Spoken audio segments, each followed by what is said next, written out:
Good morning all friends. मेरे legal advice by Sheikh Javed Mohammad advocate channel पर आपका स्वागत है। प्रोटेस्ट सर्टिफिकेट खो गया है, घबराएं नहीं।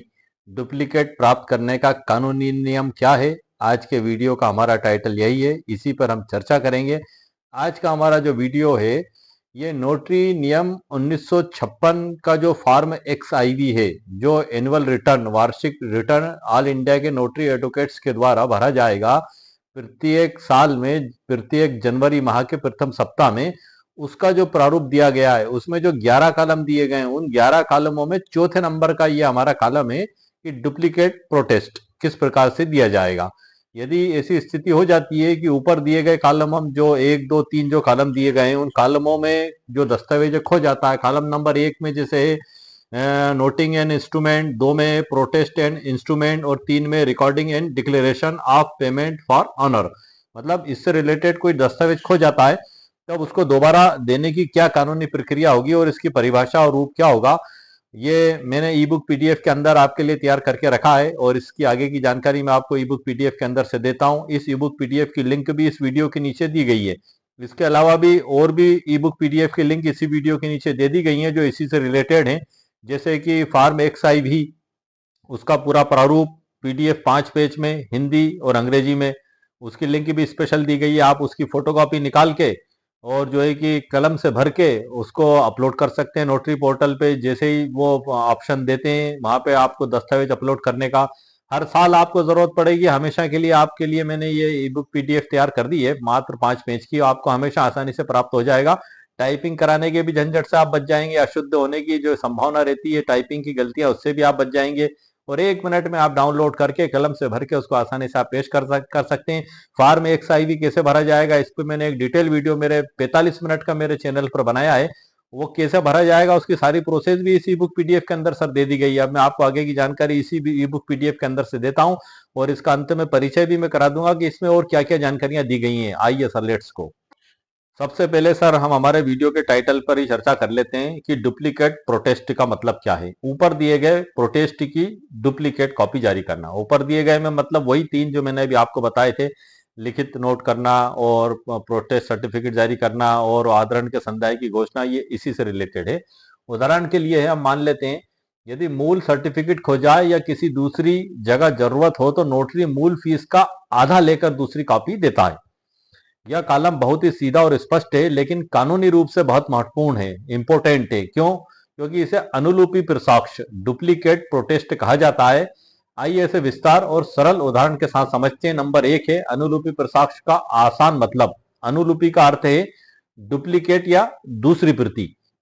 जब एक नोटरी कॉलम नंबर 2 के तहत किसी दस्तावेज के अनादरण, जैसे पैसे न मिलने का मुख्य प्रमाण पत्र जिसे हम प्रोटेस्ट सर्टिफिकेट कहते हैं, जारी कर देता है और बाद में उसी की एक और आधिकारिक कॉपी की जरूरत पड़ती है तो इसे अनुलिपि प्रसाक्ष कहते हैं।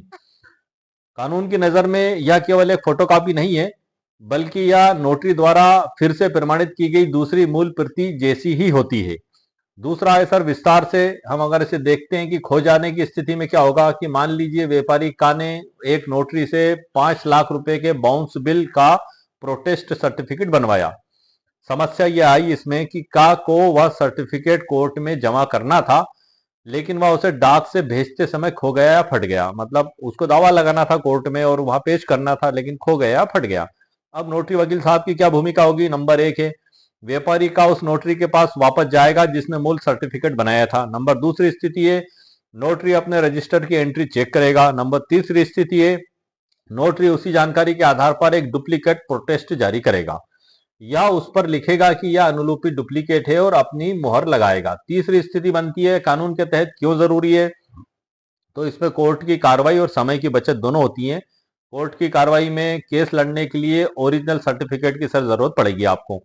अगर मूल खो गया है तो नोटरी द्वारा जारी या अनुलिपि भी कोर्ट में सबूत के तौर पर मान्य होती है। दूसरी स्थिति है समय की बचत। व्यापारी को फिर से पूरी प्रक्रिया जैसे कि नोटिंग, डिमांड आदि करने की जरूरत नहीं पड़ेगी और नोटरी के पुराने रिकॉर्ड से ही वह तुरंत बन जाएगा। चौथा नंबर है सर, अब इसको हम विवरणी रिटर्न में कैसे लिखेंगे, फॉर्म XIV में हम इसको कैसे लिखेंगे, क्योंकि वर्तमान में ऑल इंडिया के सभी नोटरी एडवोकेट्स के द्वारा XIV फॉर्म तैयार किया जा रहा है और पुराना रजिस्टर क्लोज कर आपको करना होगा, और रसीद जो कट्टा बुक है, रसीद बुक, वो भी आपको क्लोज करनी होगी। भले ही उसमें आपने शुरू की 4 इस्तेमाल की हो, बाकी की पूरी खाली हो, लेकिन ये दोनों चीजें आपको क्लोज करके नया रजिस्टर बनाना होगा, और नई नई रसीद कट्टा लेके आपको नई बुक आपको चालू करना होगी। तो उसमें जो इसको भरना कैसे होगा, वैसे जिन लोगों ने अगर ऐसा दिया है तो ये उनकी जानकारी के लिए मैं आपको बता रहा हूँ कि मामलों की संख्या, मतलब साल भर में आपने कितनी बार ऐसी दूसरी प्रतियां डुप्लीकेट जारी की हैं, उनकी आप गिनती लगा लें। प्रभारित फीस आपके द्वारा भेजी गई जो पीडीएफ नियम 10 घा है के अनुसार, मतलब इसके लिए जो मूल प्रति है, मूल प्रति के प्रभार का आधा, half the charge of the original, इसमें सर लिया जाता है कानूनी रूप से। उदाहरण, यदि मूल साक्ष्य की फीस 200 थी तो आप इस कॉलम में 100 रुपए प्रति मामला दर्ज कर सकते हैं। एक उदाहरण के तौर पे मैं लिख रहा हूँ आप, और नोटरी नियम 1956 के नियम 10 को आप देख लेना। इसको सरल शब्दों में हम समझ सकते हैं कि यह कॉलम आपके द्वारा दिए गए पुराने कॉलम की दूसरी आधिकारिक कॉपी देने का रिकॉर्ड है। यह तब काम करता है जब ग्राहक से उसका असली कागज खो जाए या उसे एक ही मामले में 2 अलग अलग जगहों पर सर्टिफिकेट जमा कराना हो। कई बार हम परेशान हो जाते हैं, हम सोचते हैं कि अब क्या करेंगे, तो उस क्या करने के लिए आपको घबराने की जरूरत नहीं है। ये कानूनी तरीका सर मैंने आपको बता दिया है, इसका आप इस्तेमाल कर सकते हैं। ये सारी जानकारी मेरे इस ई बुक पीडीएफ के अंदर लिखी हुई है, इसकी लिंक इस वीडियो के नीचे डिस्क्रिप्शन बॉक्स में मेरे द्वारा दे दी गई है। मात्र 199 रुपीज कीमत इस ई बुक पीडीएफ की मेरे द्वारा रखी गई है। इस ई बुक पीडीएफ में बहुत सी कानूनी जानकारियां नोटिस से रिलेटेड मेरे द्वारा आपके लिए इकट्ठा करके रखी गई हैं, उनसे मैं आपको परिचित भी करा देता हूँ। मोटे मोटे तौर पे मैं आपको बता दूं कि फार्म XIV कैसे भरा जाएगा, उसकी पूरी जानकारी भी इस ई बुक पीडीएफ के अंदर मौजूद है। उसके फार्मों को भरने का एक एक उदाहरण के तौर पे एक डेमो फार्म भी मैंने इसमें बनाया है, जो इसमें लिखा हुआ है, मैं उसी से आपको परिचित करा देता हूँ। शुरुआत से सर मैं आपको बता देता हूँ। इसमें स्क्रीन पर प्रोटेस्ट सर्टिफिकेट खो गया, घबराए नहीं, जानिए डुप्लीकेट प्रोटेस्ट जारी करने का कानूनी नियम, ये तो हमारा सर ई बुक का टाइटल है, वीडियो का भी टाइटल है। और नीचे मैंने लिखा हुआ है इसमें, नसीब जिनके ऊंचे और मस्त होते हैं, इम्तहान भी उनके जबरदस्त होते हैं। वकालत में नोटरी एक बड़ा सम्मान है, इसे सही नियम से निभाना ही एक सच्चे वकील की पहचान है। जी हाँ सर, मैंने अक्सर अभी कुछ वीडियो में ये लाइन आपके लिए कही है। और इसमें आपको क्या क्या मिलेगा सर, मैं बता दूं। नोटरी अपनी वार्षिक विवरणी फॉर्म XIV कैसे भरें, 11 कॉलमों की पूरी जानकारी सरल उदाहरण के साथ इस ई बुक पीडीएफ में आपको मिल जाएगी। दूसरा, नोटरी की नोटिंग के बाद वकील का नोटिस, केस को 100% मजबूत बनाने का सही तरीका, उसकी भी डिटेल जानकारी आपको इस ई बुक पीडीएफ में मिल जाएगी। जब देनदार कहे दस्तावेज फर्जी है तो नोटरी क्या करे, role of notary in disputed documents, उसकी भी प्रोसेस सर आपको इसमें मिल जाएगी। ये सारी जानकारियां आपको इसमें मिल जाएंगी। और जिन्होंने अगर ये मेरी ई बुक पीडीएफ खरीद लिया है, कौन सा सर, इसमें सर प्रस्तावना भी है और डिस्क्लेमर भी है। आप समझ लें, कुछ भी कानूनी कार्रवाई करने से पहले आप खुद एडवोकेट हैं, अपने विवेक का इस्तेमाल कर लें, या आप अपने सीनियर एडवोकेट से चर्चा भी कर लें। उसके बाद ही आप इसमें कोई भी कानूनी कार्रवाई के लिए आगे बढ़ें।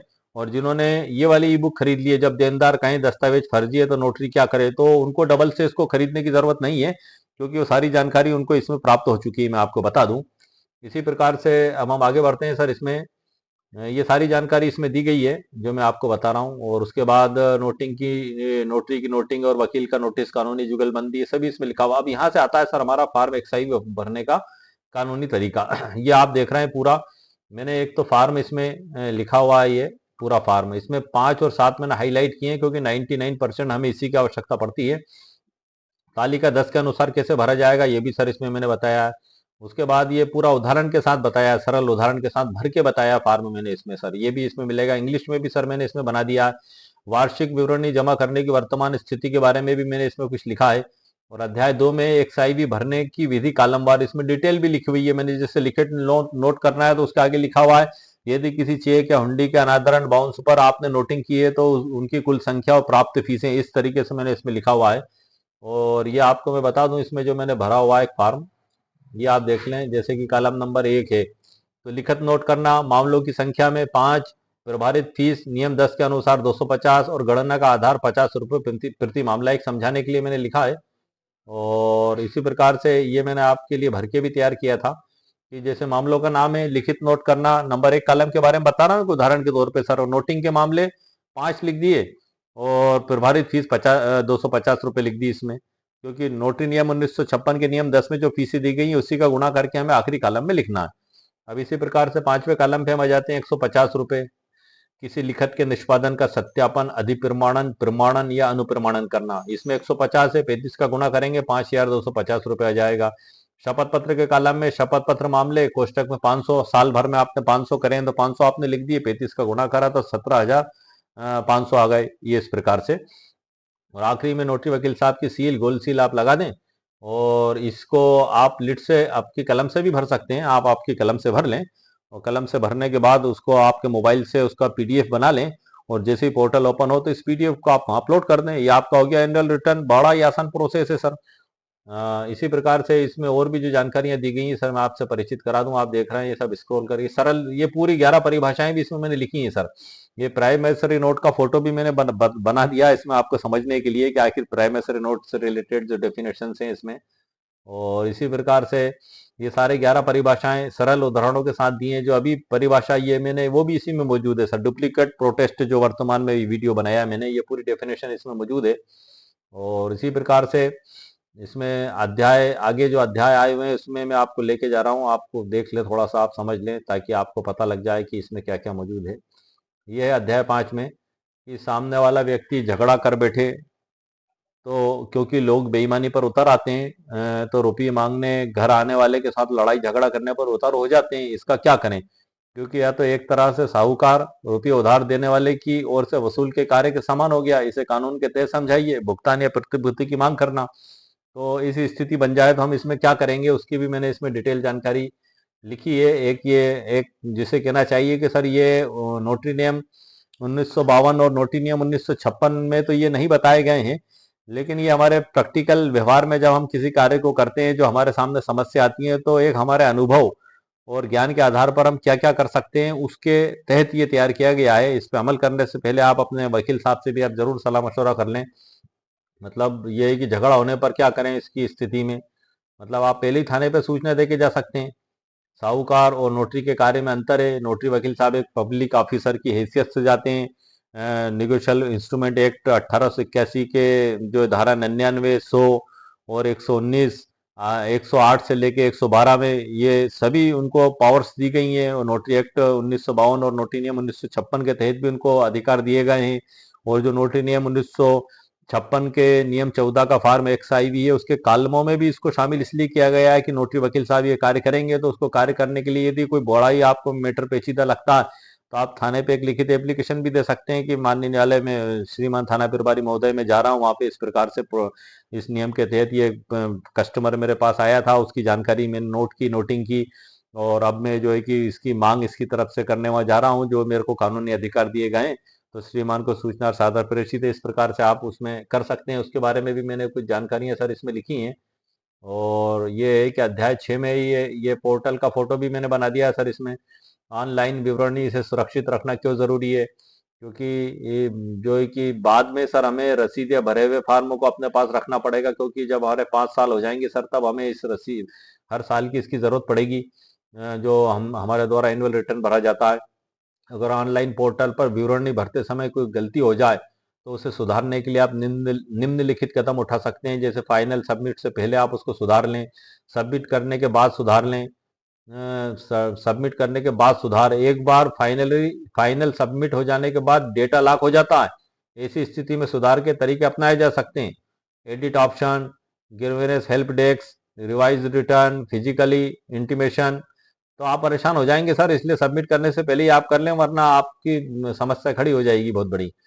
ये सारा उसमें मैंने लिखा हुआ है। नोटरी नियम 1956 के अनुसार फॉर्म XIV को ऑनलाइन सबमिट करने के बाद मिलने वाली एक्नॉलेजमेंट के कानूनी महत्व को समझना आपके लिए क्यों आवश्यक है।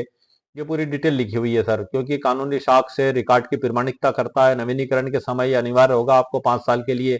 तकनीकी खराबी से सुरक्षा, अध्याय 10 में ऑनलाइन नोटरी पोर्टल के माध्यम से प्रारूप XIV को कानून सम्मत तरीके से सबमिट करने के लिए आपको निम्नलिखित तकनीक और प्रक्रिया तैयार रखनी चाहिए।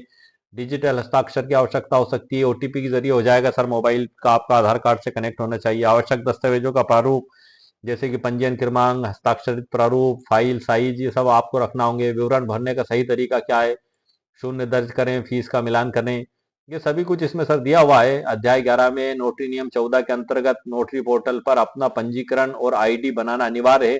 ताकि आप समय पर अपनी विवरणी सबमिट कर सकें। कानूनी सही प्रक्रिया नीचे दी गई है, इसकी भी पूरी प्रोसेस सर मेरे द्वारा इसमें लिख दी गई है। और अध्याय 12 में है कि जब आप प्रारूप XIV के तहत अपनी ऑनलाइन विवरणी सबमिट कर लेते हैं तो कानूनन यह सुनिश्चित करना जरूरी है कि आपकी रिपोर्ट सरकार के रिकॉर्ड में सफलतापूर्वक दर्ज हो गई है या नहीं हो गई है। सबमिशन के बाद आपको निम्नलिखित कंफर्मेशन प्राप्त होने चाहिए। क्या होना चाहिए वो भी पूरी डिटेल मैंने लिखी है। पोर्टल पर सक्सेस का मैसेज आप देखें, और उसकी जो प्रोसेस है ईमेल और SMS पावती आप देख लें, रख लें अपने पास संभाल के। पोर्टल डैशबोर्ड की स्थिति को आप चेक कर लें, ये सभी इसमें सर लिखा हुआ है। अध्याय 13 में यदि पोर्टल पर तकनीकी खराबी के कारण विवरणी रिटर्न ऑनलाइन सबमिट ना हो पाए तो कानूनन खुद को सुरक्षित रखने के लिए आपको निम्नलिखित वैकल्पिक रास्ते अपनाना चाहिए, उसकी भी सर जानकारी लिखी हुई है। वैसे मेरे को अगर समय मिला और यदि आपको आवश्यकता महसूस हुई इसके बारे में जो दी गई है तो उसमें मैं स्पेशल वीडियो भी सर बना दूंगा आप लोगों के लिए। आप वीडियो के नीचे कमेंट्स करके मुझे बताना, मेरे को समय मिलेगा तो मैं उस पर भी स्पेशल वीडियो बना दूंगा। हालांकि मैंने इस ई बुक PDF के अंदर ये सब कुछ लिख दिया है आपके लिए। और इसी के बाद ये जो आखिरी काल 14 निश्चित रूप से कानून और आपके द्वारा उपलब्ध कराए गए प्रारूप XIV के आधार पर यह एक काल्पनिक उदाहरण दिया गया है। इससे आपको यह समझने में मदद मिलेगी कि विवरणी के 11 कॉलमों में डेटा और फीस की गणना कैसे भरी जाती है। ये अलग अलग 3-4 तरीके से मैंने बताया, आप देख लें। ये लिखत नोट करना, नंबर 1 कॉलम जो है 5 और 500 लिखा हुआ है। बस लगभग आपको ऐसे ही लिखना है सर, कलम से भी लिखना है। बहुत से बहुत आप 5 है तो कोष्टक में आप लिख दें सत्यापन, जिसको हम कहते हैं जो एग्रीमेंट का जो कॉलम दिया गया है उसमें अटेस्टेशन के संबंध में किसी लिखत के निष्पादन का सत्यापन, अधिप्रमाणन, प्रमाणन या अनुप्रमाणन करना। मतलब ये जो है वेरिफिकेशन, अथेंटिकेशन, सर्टिफिकेशन और अटेस्टिंग। तो आप यहाँ अटेस्टिंग करके लिख दें और कोष्टक में 5 लिख दें। सॉरी, ये कॉलम नंबर 5 5 की बात कर रहा हूँ सर, ये 5 में जो अधिकतर हमें एग्रीमेंट से रिलेटेड है। तो अटेस्ट अटेस्ट और कोष्टक में 150 और 35 आप भले ही मत दर्शाएं, इसमें गुणा कर दें 35 का और आखिरी में लिख दें और राशि पूरी एंड में। इसी प्रकार से साथ में तो आपका ये शपथ पत्र हो गया सर। तो यहाँ आप 500 35 का गुणा करेंगे 17,500 आ जाएगा। ये इस प्रकार से ये पूरी जानकारी सर इसमें दी गई। कलम से ही लिख लें सर आप, उसमें कोई बड़ा भारी काम नहीं है वो। और लेकिन सावधानी बरतना जरूरी है सर। ये पूरा मैंने जो बुक में दिया हुआ है सर वो उसका फोटो खींच के उसका PDF भी इसमें अपलोड कर दिया ई बुक के अंदर। आप देख रहे हैं ये बुक ही है। अगर आपने PDF खरीदा तो बुक का पूरा ला इसमें आपको मिल जाएगा। ये आप देख रहे हैं ये। और उसके बाद इसको मैंने सरल उदाहरणों के साथ एक्सप्लेन भी किया है, ये आप देख रहे हैं स्क्रीन पे। और अक्सर पूछे जाने वाले प्रश्न भी इसमें मैंने शामिल किए हैं। उसके बाद ये जो मैंने नोटरी का फॉर्म XIV है जो बुक में दिया हुआ है उसका भी फोटो खींच के PDF बना के इस ई बुक के अंदर अपलोड कर दिया है, ताकि आपको बुक का अगर आपके पास अवेलेबल नहीं है तो आप इसको भी देख लेंगे। तो ये वही फॉर्म है जो मैंने अभी इसमें से निकाल के आपके लिए अपलोड किया है। ये बुक है सर, ये अभी 3-4 महीने पहले ही मैंने परचेस की है। ये नोटरी से रिलेटेड है ये। लेकिन हमें इसको समझने में थोड़ी परेशानी महसूस होती है, इसलिए मैंने PDF आप लोगों के लिए तैयार किया। और अंत में सर इसमें डिस्क्लेमर। तो इस ई बुक PDF के अंदर मैंने बड़ी महत्वपूर्ण कानूनी जानकारियां आप लोगों के लिए लिख के रखी हैं और इसकी लिंक भी इसी वीडियो के नीचे डिस्क्रिप्शन बॉक्स में मेरे द्वारा दे दी गई है। 199 रुपीज मात्र इसकी कीमत मेरे द्वारा रखी गई है। यदि आपको आवश्यकता महसूस होती है तो आप इसको खरीद सकते हैं। जो फार्म PDF है सर XIV फार्म, अक्सर हमें उसको ढूंढने में भी दिक्कत जाती है। यदि हम बुक को भी देखते हैं तो बुक में भी वो कुछ इस तरीके से प्रिंट है कि पूरा A4 साइज पेज पे नहीं आ पाता है। जैसे मैं आपको बता दूं ये बुक में है, अभी ये यहाँ से लेके चालू हुआ है, ये दूसरा मैटर है सर। यहाँ तो हम इसको कैसे यूज करेंगे, अगर फोटोकॉपी भी कराएंगे तो ऊपर का पेज पूरा कोरा आएगा और हम उसको संतुलित रूप से नहीं बना पाएंगे और दूसरे पेज में फिर ये आता है यहाँ पे इस तरीके से, तो इसका हम पूरा उपयोग नहीं कर पाते हैं। तो इस फार्म को मैंने बिल्कुल ही शुद्धता के साथ और बड़े ही खूबसूरत तरीके से उसका एक PDF बना के आपके लिए तैयार किया है। 2 पेज में तो वो हिंदी में है और 3 पेज में वो इंग्लिश में है। मात्र 100 रुपये उसकी कीमत मेरे द्वारा रखी गई है। उसकी लिंक भी इस वीडियो के नीचे डिस्क्रिप्शन बॉक्स में मेरे द्वारा दे दी गई है। वहां पे आपको दिखेगा फार्म XIV 5 पेज में ओनली डाउनलोड। उस लिंक पे आप जब क्लिक करेंगे तो सीधे आप वहां पर पहुंच जाएंगे साइट पे और वहां से जब भुगतान करेंगे तो आपकी ईमेल आईडी पे डाउनलोड के रूप में प्राप्त हो जाएगा। उसकी आप फोटो कॉपी निकाल लें, कलम से भर लें और मोबाइल से उसका PDF बना लें और जैसे ही पोर्टल ओपन होता है तो आप उसको वहां पे अपलोड कर दें। ये सबसे आसान तरीका है सर इसका अपलोड करने का। इसी प्रकार से वो फार्म किस तरीके से दिखाई देता है वो भी सर मैं आपको बता देता हूँ। आप देख रहे हैं सर कंप्यूटर स्क्रीन पर, ये वही फार्म है जो आपको भरकर भेजना है। नोटरी पोर्टल पर जब ओपन होगा, आपको आपका टाइप कराने का भी झंझट खत्म हो जाएगा। 1 मिनट में आप इसका पीडीएफ आप प्राप्त कर सकते हैं। इसमें कॉलम नंबर 1 में नोटरी का नाम पता, दूसरे में पंजीयन क्रमांक लिखना और तीसरे में सारे कॉलम है जिनकी आपको जानकारी, जो जो कार्य आपने किए हैं उनको आप यहाँ पे लिख दें। ये हिंदी में 2 पेज में और इंग्लिश में 3 पेज में, 1, 2 और ये 3 पेज में आप देख रहे हैं। इसके आगे मैंने कॉलम पूरे तरीके से बनाए हैं ताकि आपको लिखने में आसानी हो जाए। और ये अंत में सील लगेगी, यहाँ पे नोटरी वकील साहब की सील लगेगी, स्थान और दिनांक लिखा जाएगा, गोल सील आप लगा दें साथ में और इसको भर के वहाँ पे नोटरी सेल आप भेज दें। जैसे ही पोर्टल ओपन होता है, अभी तक नोटरी पोर्टल में ऐसा कोई ऑप्शन ओपन नहीं हुआ है, क्योंकि नोटरी सेल के द्वारा जो नोटिस दिया गया उसमें उन्होंने कहा है कि प्रत्येक नोटरी वकील साहब उसको चेक भी करें। तो मैं भी सर चेक करता रहता हूँ और ऑल इंडिया में आप भी उसको चेक करते रहें। यदि आपको कहीं कोई सूचना मिलती है ओपन होने की तो मेरे वीडियो के नीचे कमेंट्स करके ज़रूर लिखें ताकि मुझे भी पता लग जाए, क्योंकि कई बार हम कुछ कार्यों में ऐसे व्यस्त हो जाते हैं कि देख नहीं पाते हैं। तो मैं उसके ऊपर भी सर स्पेशल वीडियो बना दूंगा ताकि सब आप सभी लोगों को इसकी सूचना हो जाए। और अटेस्टेशन को आप पूरी प्रोसेस तो आप जानते ही हैं, मैंने नोटरी से रिलेटेड तकरीबन 80 वीडियो मेरे चैनल पर अपलोडेड कर दिए हैं, सभी मुद्दों पर और सभी पॉइंटों पर। तो आज के वीडियो में सर डुप्लीकेट जो प्रोटेस्ट है वो जारी करने के संबंध में ही हमारा वीडियो था। और नोटरी रजिस्टर के 11 कॉलम, मैंने इस पे एक ई वीडियो भी बनाया था सर तकरीबन 8 महीने पहले और ई बुक भी लिखी थी, लेकिन उसके बाद उसमें बहुत कुछ परिवर्तन हो गए हैं। तो उस ई बुक में भी मैंने चेंज कर दिया है और नया ई बुक पीडीएफ बना के उसकी लिंक भी इसी वीडियो के नीचे डिस्क्रिप्शन बॉक्स में मेरे द्वारा दे दी गई है। और उसके अलावा इस जो वीडियो है इसकी भी लिंक आपको दे दी गई है। और अगर आप ये आपने अगर नोटरी फर्जी दस्तावेज अगर वो कहता है सामने वाला, ऐसा एक वीडियो मैंने बनाया है कि यदि नोटरी वकील साहब जाते हैं और वो सामने वाला कहता है कि वकील साहब ये तो फर्जी दस्तावेज है, तो उसकी ई बुक में सभी शामिल है। अगर आपने वो ई बुक खरीद लिए तो इस ई बुक को आपको परचेस करने की आवश्यकता नहीं है। और आपको एक्सआईवी फार्म भरने की पूरे नियम, पूरी प्रक्रिया, सरल उदाहरण सब कुछ इसमें मिल जाएंगे। और जिन्होंने पहले मेरी वो ई बुक खरीदी है एक्सआईवी फार्म कैसे भरें, तो उसमें ये जानकारी नहीं मिलेगी जो अभी के वीडियो में मैंने आपको जानकारी दी है। कुछ एक जैसे कि नोटरी नोटिंग और वकील साहब का नोटिस 100% कैसे जीतें, और यदि सामने वाला कहता है कि फर्जी दस्तावेज है तब वकील साहब नोटिंग कैसे करेंगे, ये उसमें नहीं मिलेगा आपको। उसके लिए आपको ये बुक खरीदना पड़ेगी, लेकिन वो पिछली सभी जानकारियां आपको इसमें मिल जाएंगी, ये मैं आपको बता दूं। तो आज के वीडियो में सर मैंने आपको मुकम्मल कानूनी जानकारी प्रदान कर दी है और ई बुक पीडीएफ से भी आपको परिचित करा दिया है। सभी ई बुक पीडीएफ की लिंक इस वीडियो के नीचे डिस्क्रिप्शन बॉक्स में मौजूद है और जो पहले के वीडियो है उनकी लिंक उन वीडियो के नीचे डिस्क्रिप्शन बॉक्स में आपको मिल जाएगी। तो सर उम्मीद है आपको मेरा वीडियो पसंद आया होगा। मेरे वीडियो को आप लाइक भी करें, शेयर भी करें और सब्सक्राइब भी करें। जाने से पहले मैं आपको 2 शब्द और 2 लाइन फिर सुना देता हूं। नसीब जिनके ऊंचे और मस्त होते हैं, इम्तिहान भी उनके जबरदस्त होते हैं। वकालत की राह में नोटरी एक बड़ा सम्मान है, जो इसे नियम से निभाए यही सच्चे वकील की पहचान है। जी हाँ सर, टेस्ट के समय हमारे सामने बड़ी कड़ी तपस्या, बड़ी कड़ी समस्या उत्पन्न होती है, क्योंकि अक्सर लोग आते हैं और वो कहते हैं पार्टी होती नहीं है और वो कहते हैं कि वकील साहब इसको आप अटेस्ट कर दो। अब पार्टी तो है नहीं, हम रजिस्टर में दस्तखत कैसे लें? हमारे सामने उसने दस्तखत भी नहीं किए। तो ऐसी स्थितियों का हमें सामना करना पड़ता है। तो आप उसका आधार कार्ड भी लिखें, उसके दस्तखत भी कराएं, उस पर भी दस्तखत लें। आप जो नियम के अनुसार है उसी अनुसार आप कार्य करें, क्योंकि अक्सर कस्टमर हमसे आकर ये भी कहता है कि अरे वकील साहब आप बहुत बारीकी निकालते हैं और हमारा तो कोई व्यक्ति ना हो तब भी आप नोटरी कर दिया करें, हम हमें बड़ी परेशानी जाती है आपके पास आने में। इस प्रकार के भी जुमले बोल सकते हैं। तो वो जुमलों से आप घबराएं नहीं, हो परेशान ना हो, क्योंकि हमारा जो कार्य है हमें उसे नियम से ही करना है।